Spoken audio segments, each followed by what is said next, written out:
गुरुवार को मंडी समिति परिसर स्थित सब्जी मंडी में आढ़तियों की एक अहम बैठक आयोजित की गई। इस बैठक की अध्यक्षता सब्जी व्यापारी संघ के मंत्री विनोद कुमार शर्मा ने की। बैठक में हाल ही में हुई आढ़ती चेतन सैनी की दुखद मृत्यु पर गहरा शोक व्यक्त किया गया और प्रशासन द्वारा की गई बुलडोजर कार्रवाई की कड़ी निंदा की गई। विनोद कुमार शर्मा ने कहा कि चेतन सैनी एक समर्पित और मेहनती आढ़ती थे। उन्होंने प्रशासन की अतिक्रमण विरोधी कार्रवाई से उत्पन्न तनाव के चलते अपनी जान गंवाई। उन्होंने कहा कि जिस प्रकार से मंडी में बुलडोजर चलाया गया उससे न सिर्फ हमारी दुकानों को नुकसान पहुंचाए बल्कि करोड़ों रुपए की सब्जियां भी रौंदी गईं, जिससे व्यापारियों को भारी आर्थिक क्षति उठानी पड़ी है। बैठक में उपस्थित व्यापारियों ने स्पष्ट शब्दों में कहा कि यदि प्रशासन इसी तरह से मनमानी करता रहा तो वे पीछे हटने वाले नहीं हैं। आढ़तियों ने ऐलान किया कि अगर आवश्यकता पड़ी तो वे जेल जाने से भी पीछे नहीं हटेंगे।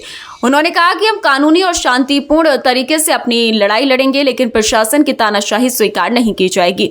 बैठक में यह भी निर्णय लिया गया कि मुरादाबाद मंडल के अंतर्गत आने वाली सभी मंडियों के अध्यक्षों और महामंत्रियों की एक विशेष बैठक शुक्रवार मुरादाबाद में बुलाई गई है। इस मंडलीय बैठक में यह तय किया जाएगा कि आगे की रणनीति क्या होगी और विरोध प्रदर्शन किस स्तर तक ले जाया जाएगा।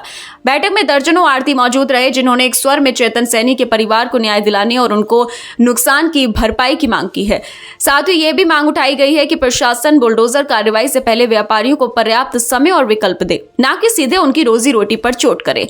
इस पूरी बैठक का माहौल भावनात्मक और आक्रोशपूर्ण रहा। आढ़तियों ने चेतन सैनी की याद में 2 मिनट का मौन रखकर उन्हें श्रद्धांजलि अर्पित की और उनके परिजनों के साथ हर संभव सहयोग देने का संकल्प लिया।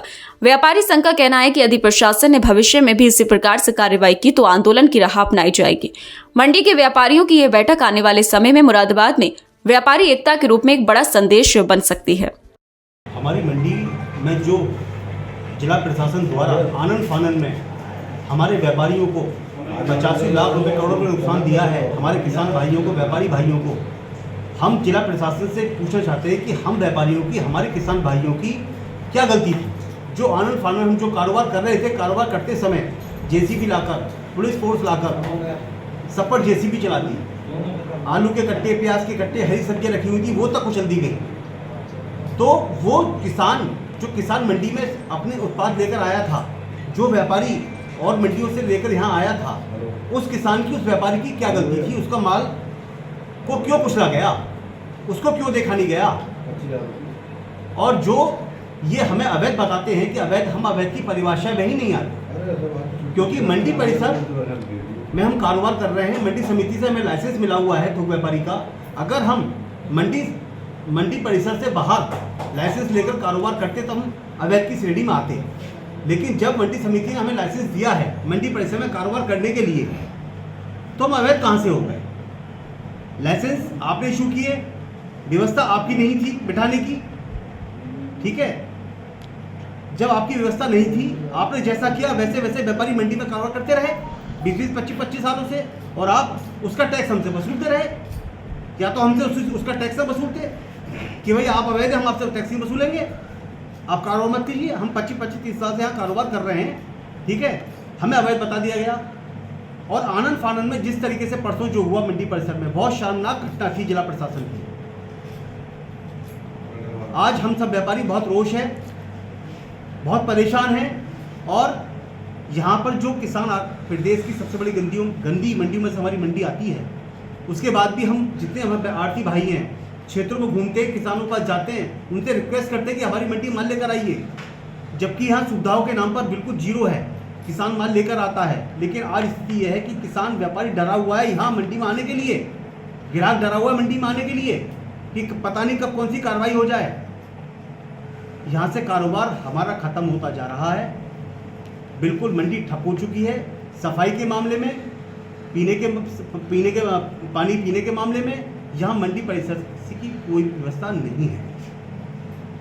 2-3 साल से हम लिख के दे रहे हैं सफाई व्यवस्था के लिए, पानी के लिए, लेकिन मंडी समिति द्वारा या जिला प्रशासन द्वारा आज तक हमारी किसी मांग पर विचार नहीं किया गया। अभी पीछे कई प्रस्ताव दिए गए कि सब नई दुकानों के प्रस्ताव आएंगे, दुकानें बनी, दुकानों के निर्माण होंगे।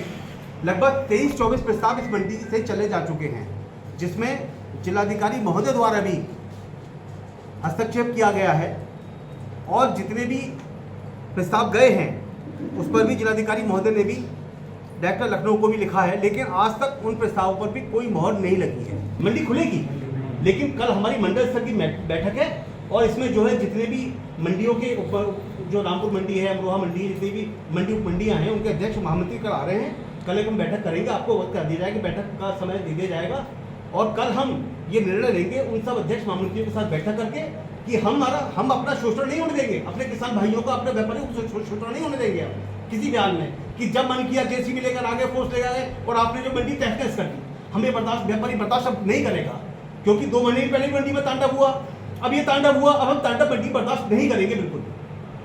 अब हम भी प्रशासन दोनों हाथ करने को तैयार है, हर तरीके से हमें जेल में डालेंगे, कार्रवाई करेंगे, हम कार्रवाई झेलने को भी तैयार है, हर तरीके से हम तैयार हैं, लेकिन अपने किसानों को, अपने व्यापारियों को हम परेशान नहीं होने देंगे कहीं से।